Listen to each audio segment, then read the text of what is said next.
ఉమా వ్యవహారం తెలుగుదేశం పార్టీలో చర్చనీయాంశంగా మారింది. వైసీపీ నేత అంబటితో వేదిక పంచుకోవడం, ఓ సంతాప సభలో ఆయన ముద్రగడ పద్మనాభం చేయడం మూలంగా 2019లో ఓడిపోయామనేటువంటి మాటను మాట్లాడుకురావడం, ఈ రెండు కూడా హైకమాండ్ని ఆగ్రహానికి గురిచేశాయి. దీంతో ఆయన మాటలపైన వివరణ కోరుతూ ఓ కమిటీని కూడా వేశారు, 3 కమిటీ. ఆ 3 కమిటీలో కీలకంగా ఉన్నారు టీడీపీ రాష్ట్ర అధ్యక్షుడు పల్లా శ్రీనివాసరావు, మంత్రి నిమ్మల రామనాయుడు అండ్ జాతీయ అధికార ప్రతినిధి కిలార్ రాజేష్. ప్రస్తుతానికి 3 కమిటీ ముందు బోండా ఉమా హాజరు కావాల్సి ఉంది. అయితే కమిటీ ముందు హాజరు అవుతానని చెప్పి కూడా బోండా ఉమా క్లారిటీ ఇచ్చారు. అయితే తాను ఏం తప్పు మాట్లాడలేదు అని చెప్పి బోండా ఉమా అంటూ ఉన్నారు. పార్టీకి ఇబ్బందులు కలిగించేలా నేను ఏ పని చేయలేదు, నేను వైసీపీ సభకు వెళ్ళలేదు, జనసేన మాజీ నేత దాసరి రాముడు నిర్వహించినటువంటి సంతాప సభలో పాల్గొన్నాను, అంబటి రాంబాబును మర్యాదపూర్వకంగా పలకరించానే కానీ నేను ఎటువంటి రాజకీయపరమైన అంశాలు మాట్లాడలేదు. ఇది తప్ప వైసీపీ నేత జక్కంపూడి రాజా నిర్వహించినటువంటి ముద్రగడ సంతాప సభకి జ్యోతుల నెహ్రూ, వంగవీటి రాధా కూడా వెళ్ళారు. వాళ్ళని వివరణ అడుగుతారా అంటూ ఆయన ఎదురు క్వశ్చన్ కూడా చేస్తూ ఉన్నారు. సో ప్రజెంట్ ఆ రోజు ముద్రగడ సంతాప సభ రోజున బోండా ఉమా అండ్ అంబటి రాంబాబుల యొక్క కలయిక మనం చూస్తూ ఉన్నాం. సో బోండా ఉమా, అంబటి రాంబాబు ఇద్దరు కలుసుకున్నారు, ఒకే వేదికను పంచుకున్నారు, అలా కూర్చున్నారు, కాసేపుగా ముచ్చటించుకున్నారు, పలకరించుకున్నారు. ఇద్దరు పక్కపక్కనే కూర్చొని చాలాసేపుగా మాట్లాడుకొచ్చారు. ఇది మొదటిగా ఆయన పైన వస్తున్నటువంటి ఒక ఆగ్రహానికి గురవడానికి, పార్టీ ఆగ్రహం కూడా గల కారణమవుతున్నటువంటి అంశం. సో ఈ తర్వాత ఆయన అదే సభపై నుంచి 2019లో టీడీపీ ఓడిపోవడం గల కారణం ముద్రగడ పద్మనాభం. సో ముద్రగడ వైపు ఎటువైపు ఉంటే అటువైపు కాపులంతా ఉంటారు, కాపులు ఎటువైపు వెళ్ళబడితే ప్రభుత్వాలు వాళ్ళవి వస్తాయి. సో ఆ రోజు ముద్రగడ పద్మనాభం వైసీపీ వింటున్నారు కాబట్టి వైసీపీ ప్రభుత్వం వచ్చింది అన్నట్టుగా ఆయన ఇండైరెక్ట్గా మాట్లాడుతున్నట్టుగా ఉంది. సో ఇప్పుడు మళ్ళీ ముద్రగడ పద్మనాభం ఆ రోజు అలా చేశారు, కాపులు ఎటువైపు ఉంటే అటే ప్రభుత్వం అని మాట్లాడుతూ స్టేట్మెంట్ ఇవ్వడం కూడా చాలా ఆగ్రహానికి గురి చేసింది ప్రభుత్వాన్ని. సో దీంతో 3 కమిటీ వేశారు. పల్లా శ్రీనివాసరావు, కిలార్ రాజేష్ అండ్ మంత్రి నిమ్మల రామారెడ్డితో ఓ కమిటీ వేశారు. ఆ కమిటీ ముందు హాజరైపోయి వివరణ ఇవ్వాలంటే ఆయనని అడగడంతో ఎస్ సిద్ధంగా ఉన్నాను, వివరణ ఇస్తానని చెప్తూనే ఇంకోవైపు మరి జక్కంపూడి రాజా నిర్వహించినటువంటి, వైసీపీ నేత నిర్వహించినటువంటి కార్యక్రమానికి జ్యోతుల నెహ్రూ, వంగవీటి రాధా వీళ్ళు కూడా వెళ్ళారు. మరి వాళ్ళని క్వశ్చన్ చేస్తారా? వాళ్ళ నుంచి వివరణ తీసుకుంటారా? నేను చేసిన తప్పేంటి, నేనేం తప్పు చేశాను, మర్యాదపూర్వకంగా కలిస్తే తప్ప? అలాంటిది చాలా సందర్భాల్లో కూడా వాళ్ళు కలుసుకున్నారు. ప్రతిపక్షంలో ఉన్నప్పుడు చంద్రబాబు ఆ రోజు చాలా ఏళ్ల క్రితం అనుకోండి, వైఎస్ రాజశేఖర రెడ్డి అధికారంలో ఉన్నప్పుడు ఒకరికొకరు కలుసుకున్నారు, షేక్ హ్యాండ్ ఇచ్చుకున్నారు, మాట్లాడుకున్నారు. తప్పేంటి? ఒకనొక సందర్భంలో చాలామంది ప్రతిపక్ష అధికార పక్షాల నేతలు మాట్లాడుకుంటూ ఉంటారు.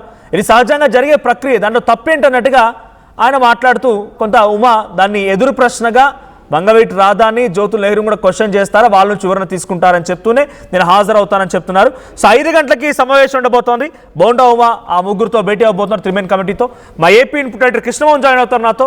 కృష్ణమోహన్, సో ఏం జరుగుతోంది? బోండా ఉమా 3 కమిటీ ముందు హాజరు కాబోతున్నారు. హాజరు కావడం పక్కన పెడితే ఎదురు క్వశ్చన్స్ కూడా చేస్తున్నారు. సహజంగా ఏదైనా ఓ కార్యక్రమంలో పెళ్లి వేడుకనో లేకుంటే చావో ఇంకేదో జరిగినప్పుడు పార్టీలకు అతీతంగా ఆ కార్యక్రమాలకి హాజరవుతూ ఉంటారు, అక్కడికి వెళ్తూ ఉంటారు. అలాంటి సందర్భమే బోండా ఉమా అక్కడ పార్టిసిపేట్ చేస్తానని తను సమర్థించుకుంటున్నారు ఆ విషయాన్ని. కానీ పార్టీకి ఎందుకు ఇంత ఆగ్రహం తీసుకొస్తోంది? పార్టీ ఎందుకు ఇంతలా ఆగ్రహానికి గురయ్యవలసి వస్తుంది? ఎందుకో 3 కమిటీ చేయడం, వివరణ కోవడం అని ఇలా చూడాలి? అంటే బోండా ఉమా తన తప్పును అంగీకరించడం లేదు. 3 కమిటీ ఏం నిర్ణయం తీసుకునే అవకాశం ఉంది? మరి ఏం క్వశ్చన్స్ వేయబోతుంది ఆయన్ని? మరి కాసేపట్లో అయితే బోండా ఉమా ఇంటి దగ్గర నుంచి బయలుదేరి 3 కమిటీ దగ్గరికి చేరుకోపోతారు. ఆయన ఒక 5-10 నిమిషాల్లో బయలుదేరే పరిస్థితి అయితే కనపడుతుంది. ఆయన ఇంకా పార్టీ ఆఫీస్ కు బయలుదేరలేదు. పార్టీ ఆఫీస్ కి ఒక 15 నిమిషాల్లో ఆయన బయలుదేరతారన్న సమాచారం అయితే మనకు అందుతుంది. అయితే 3 కమిటీ సభ్యులుగా ఎవరైతే ఉన్నారో మంత్రి నిమ్మల, పల్లా శ్రీనివాస్, తర్వాత కిలార్ రాజేష్ ముందు ఈయన ఏమి హాజరవుతారో అక్కడ వాళ్ళు అడిగే క్వశ్చన్స్ ఏంటి? ప్రధానంగా ఇక్కడ వస్తున్న 2 క్వశ్చన్స్ ఏంటంటే, గతంలో ఆ పార్టీలో ఉన్న మంత్రులు ఎందుకు మంత్రి పదవులు ఇచ్చారు, ఈ పార్టీ కోసం కష్టపడ్డాళ్ళు లేరా అనేది.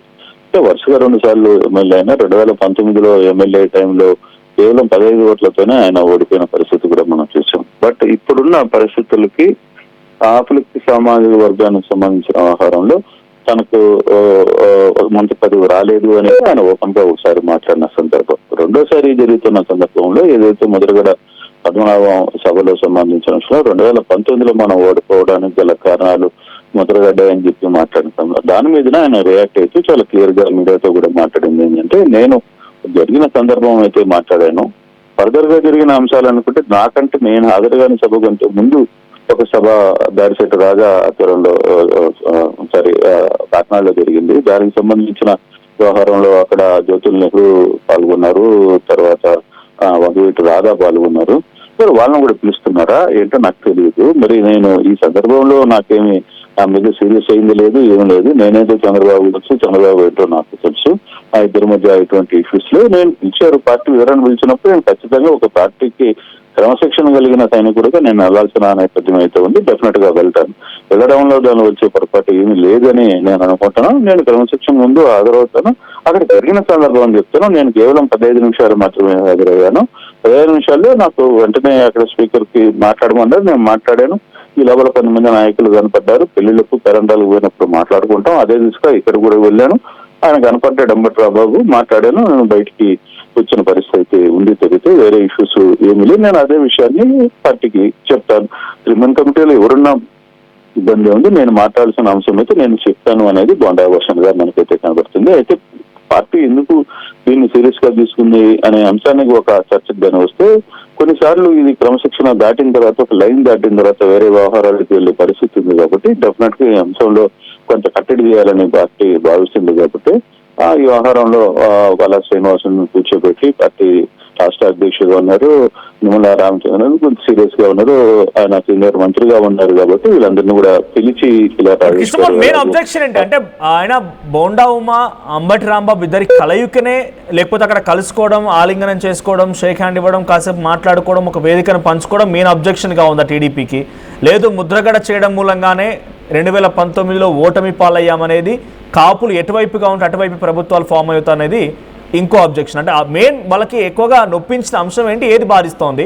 ఆయన ఇప్పుడు దేన్ని సంవత్సరం అయితే ఒకటి అంబటి రాంబాబుతో కూసేపు కూర్చోవడం, మాట్లాడడం అనేది, కానీ అక్కడ జరిగిన సందర్భం కేవలం 25 నిమిషాలు మాత్రమే ఆడ కూర్చున్నారు. పార్టీకి కూడా ఏదైనా రాంగ్ ఇన్ఫర్మేషన్ ఉంటే నేను చెప్పుకోవాల్సిన అంశం ఏదైనా ఉంటే చెప్తాను. దాంట్లో నేను ఎవరికి భయపడాల్సిన అవసరం లేదు. ఉన్న విషయం ఉన్నదన్నట్టుగా నేను మాట్లాడే వ్యక్తిని కాబట్టి నేను ఆ విషయాన్ని రేపు ఇప్పుడు జరగబోయే అంశాల ముందు కూడా నేను మాట్లాడతానని చెప్తున్న పరిస్థితిని చూస్తున్నాం. కానీ ఏదైనా ఈ అంశానికి సంబంధించిన వ్యవహారంలో ఏం జరగబోతుంది, మరి కాసేపట్లో ఆయన కమిటీ ముందు హాజరైతే ఏం చెప్పబోతున్నారు అనే అంశాన్ని చూడాలి. ఆ దిశగా ఇప్పుడు ఏం ఇంపాక్ట్ జరగబోతుంది, ఏ అంశాలు రాబోతున్నాయి అనేది చూడాల్సిన పరిస్థితి అయితే ఉంది. కానీ కొంత ఇప్పుడు దీంతో పాటు ఆయన ఒక ఎదురు ప్రశ్న కూడా వేస్తున్నారు. ఇక్కడ జ్యోతుల నెహ్రూ అండ్ వంగవీటి రాధా కూడా వెళ్ళారు, వాళ్ళని వివరణ అదే ఇప్పుడు ఆ ఇష్యూ కూడా మాట్లాడే అవకాశాలు అయితే వస్తున్నాయి అనుకుంటా. ఖచ్చితంగా అంశాలన్నింటిని కూడా పార్టీ ముందు మాట్లాడే అవకాశాలు అయితే ఉన్నట్టుగానే కనపడుతున్నాయి. మరోవైపు మరో ఎమ్మెల్యేను కూడా రమ్మన్నారు, భూమా అతిథిని కూడా రమ్మన్నారు. కానీ ఆమె హాజరు కాకపోవచ్చు అనే సమాచారం ఉంటుంది. కానీ బొండా ఉమా మాత్రం ఈ రోజు జరుగుతున్న త్రిసభ్య కమిటీ మీటింగ్ అయితే ఆయన హాజరవుతున్నారు. తద్వారా ఆయన చెప్పాలనుకున్న బాధ్యత ఆయన చెప్పడానికి నేను సిద్ధంగానే ఉన్నాను. పార్టీ అధిష్టాన నాయకుడితో కూడా కలిసి నేను అన్ని అంశాలు, జరిగిన అంశాలు కూడా నేను మాట్లాడే ప్రయత్నం చేస్తానని ఆయన ఓపెన్ గానే చెప్తున్న పరిస్థితి. మరి ఇటువంటి సందర్భంలో మరి పర్టికులర్ గా పిలవాలి అనుకుంటే చాలా మందిని పిలవాల్సిన సందర్భంలో బోండా ఎందుకు కార్నర్ అయ్యారే అంశం కూడా కొంత చర్చ జరుగుతోంది. మరి దానికి సంబంధించి పార్టీ వెనకాల ఏదైనా రీజన్ ఉందా అనే అంశాన్ని కూడా చూస్తుంది. మరి పార్టీ అయితే కొన్ని అంశాలను కొంత తిరస్కరి వ్యవహరించే ప్రయత్నం అయితే చేస్తారు. ఆయన ఎక్కడ కూడా చంద్రబాబు మీద కానీ లేకపోతే ఇతర నాయకుల మీద ఎక్కడ ఆయన అగేనిస్ట్ గా మాట్లాడిన సందర్భాలు నేను ఎక్కడ మాట్లాడిన సందర్భం లేదు కదా అని కూడా బోండా ఉమా చెప్తున్న పరిస్థితి. Thank you Krishnamohan. సో మొత్తంగా బోండా ఉమా మరి కాసేపట్లో 5 గంటల సమయానికి నిమ్మల రామానాయుడు, పల్లా శ్రీనివాసరావు అండ్ కిలార్ రాజేష్ ఎదుట ఆ 3 మెన్ కమిటీ అయితే హాజరవుతారు. సో తను ఎటువంటి తప్పు చేయలేదనే రకంగానే బోండా ఉమా అంటున్నారు. ఆ సంతాప సభ నిర్వహించింది దాసరి రాము, జనసేన పార్టీకి సంబంధించిన మాజీ నేత. ముద్రగడ పద్మనాభ సంతాప సభ ఏర్పాటు చేస్తే నేను వెళ్ళాను, ఆహ్వానిస్తే అక్కడికి వెళ్ళి నేను అంబటి రాంబాబు అదే కార్యక్రమానికి వచ్చారు, కలిసాను, షేక్ హ్యాండ్ ఇచ్చారు, మాట్లాడుకోవచ్చు. అది రాజకీయపర అంశం కాదు.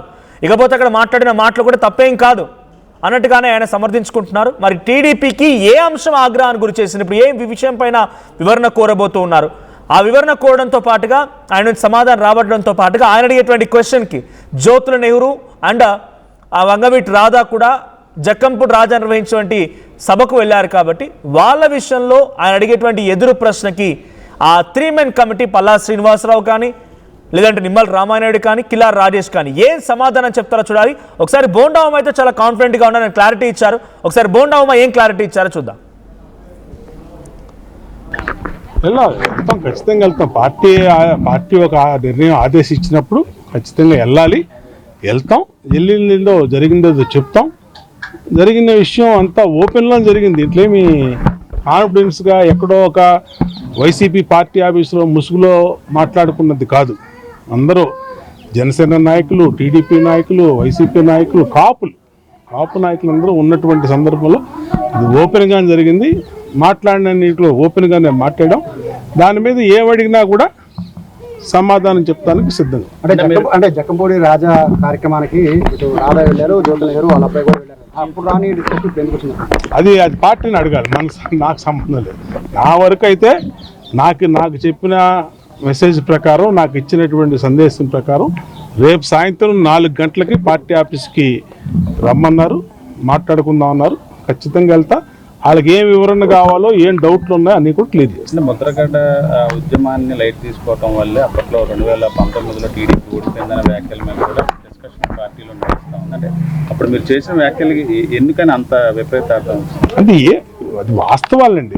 ఇప్పుడు 2014 నుంచి 19 వరకు ఏం జరిగిందో మీడియా తెలుసు, ప్రజలకు తెలుసు, కాపులకు తెలుసు, పార్టీకి తెలుసు, అందరికీ తెలుసు. తెలిసిన విషయమే నేను ఆ రోజు ముద్రగడ్డ గారి సంస్కరణ సభలో ముద్రగడ్డ గారి గురించి మాట్లాడకుండా లేదంటే ఇంకొకళ్ళ గురించి ఎలా మాట్లాడతాం? ముద్రగడ్డ గారి గురించి మాట్లాడాలి. ఆయన ఏం చేశాడు, ఎలా చేశాడు, ఏం జరిగింది అనేది నాకు ఆ అంశం తోచింది. ఆ అంశం గురించి, ఎందుకంటే నాకు 1988 నుంచి ముద్రగడ్డ గారితో సంబంధాలు ఉన్నాయి. ఆ రోజు కాపునాడు ఇక్కడ పెట్టినప్పటి నుంచి కూడా మేము సన్నిహితంగా మెలిగినవాళ్ళం. కాబట్టి అప్పటి నుంచి 1988 జూలై 10వ తారీఖు నాడు విజయవాడలో కాపునాడు జరిగింది. అప్పటి నుంచి మాకు సంబంధాలు ఉన్నాయి. ఆ రోజు నేను ముద్రగడ్డ గారు నిరాధ్యక్ష కూర్చుంటే తెలుగుదేశం పార్టీ శాసనసభ్యుడిగా ఉంటూ నేను ఆయన్ని ఆపటానికి కాకినాడ వెళ్ళి తోట త్రిమూర్తులు గారిని కూడా, ఆయన కూడా ఎమ్మెల్యే, టీడీపీ ఎమ్మెల్యే, ఇద్దరం కలిసి ముద్రగడ్డ గారి ఇంటికి వెళ్ళి ఆయన్ని నిరాధ్యక్ష చేయొద్దండి, మీరు సమస్యలు ఏమైనా ఉంటే ముఖ్యమంత్రి గారి దృష్టిలో పెడదామని చెప్పి ఆయనతో మాట్లాడి నెక్స్ట్ డే మార్నింగే ముఖ్యమంత్రి గారు వైజాగ్లో ఉంటే నేను తోట త్రిమూర్తులు గారు మళ్ళీ విశాఖపట్నం వెళ్ళి విశాఖపట్నంలో ముఖ్యమంత్రి గారికి దృష్టిలో అన్ని పెట్టబట్టి చంద్రబాబు గారికి ఎమ్మంటే ఆయన 2 మంత్రులు పంపించాడు. అచ్చెన్నాయుడును ఇంకో మంత్రి కిర్లంపూడి వెళ్ళి కిర్లంపూడిలో ఆయనతో మాట్లాడి ఆయన అడిగిన విషయాలన్నింటినీ కూడా పరిశీలిస్తామని చెప్పి హామీ ఇచ్చి ప్రభుత్వం తరఫున చేశారు. ఇన్ని వాస్తవాలు. దీన్ని ఎవరు కాదంటానికి లేదు, ఎవరు వక్రీకరించడానికి లేదు. కాబట్టి ఆ వాస్తవాలను నేను ఆ రోజు చెప్పా. రేపు సాయంత్రం ఏదైతే పార్టీ అధ్యక్షుడు లేదంటే ఎవరైతే మంత్రి నిమ్మల రామానాయుడు గారు ఎవరైతే ఉన్నారో వాళ్ళకు కూడా అదే చెప్తాం. ఎందుకు ఏముంటుంది దీంట్లో, ఉన్న విషయాలే చెప్తాం. ఉన్న విషయాలే మళ్ళీ ఆ రోజు మాట్లాడింది చెప్తాం. లేని విషయాలు ఏవి చెప్పాలి. అంటే ఇప్పటి వరకు లేదు, పెద్ద ఎత్తున ట్రోలింగ్ జరుగుతుంది. అంటే ఏ నాయకుల మీద జరిగిన ట్రోలింగ్ నుంచి విపరీతంగా జరుగుతారు. దీని వెనకాల చాలా శక్తులు పనిచేస్తూ ఉంటాయి. ఇప్పుడు పార్టీలో పనిచేస్తున్నప్పుడు అనేక వ్యక్తులు ఉంటారు, దొంగ పేర్లతో కూడా. నిన్న ఇక్కడ సత్య అని మా అమ్మాయి ఉంది ఇక్కడ డివిజన్ పార్టీ, ఆ అమ్మాయి పేరు మీద ఒక మెసేజ్ నాకు వ్యతిరేకంగా పెట్టించారు. నేను ఎమ్మంటే ఆ అమ్మాయిని సత్య ఇక్కడే ఉంది అడిగితే వెంటనే ఆ అమ్మాయి చెప్పింది, అసలు నాకు తెలియదన్నా ఈ మెసేజ్ గురించి గ్రూపుల్లో పెట్టారు అని చెప్పి ఆ అమ్మాయి సత్య వీడియో రిలీజ్ చేసింది. అట్లాగా కొన్ని దుష్ట శక్తులు అన్ని చోట్ల ఉంటాయి.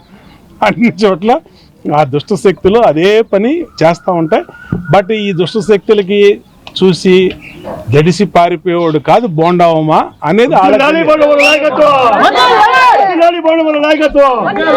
ఎన్నో పోరాటాలు చేసి ఈ స్థితికి వచ్చాం. ఊరికినే కేక్ వాక్గా వచ్చి సీట్లో కూర్చోాలని మేము ఎన్నో పోరాటాలు చేసాం. 2019-24 మధ్య 2 సార్లు బోండా ఉమ మీద హత్యాయత్నం జరిగింది, మాచర్ల, గుడివాడ. అయినా సరే పార్టీకి పనిచేసి. కాబట్టి నేనేంటో మా అధినేత తెలుసు, పార్టీ ఏంటో నాకు తెలుసు. పార్టీని ఇబ్బంది పెట్టే వ్యాఖ్యలు నేను చేయలే, ఉన్నది ఉన్నట్టు మాట్లాడడం. రేపు ఏదన్నా కమిటీ మాట్లాడినప్పుడు అదే విషయాన్ని వాళ్ళకి చెప్తా. I'm Dheeraj, a doctor and a photographer. I'm in fine. At Anurag University, be everyone you dream to be.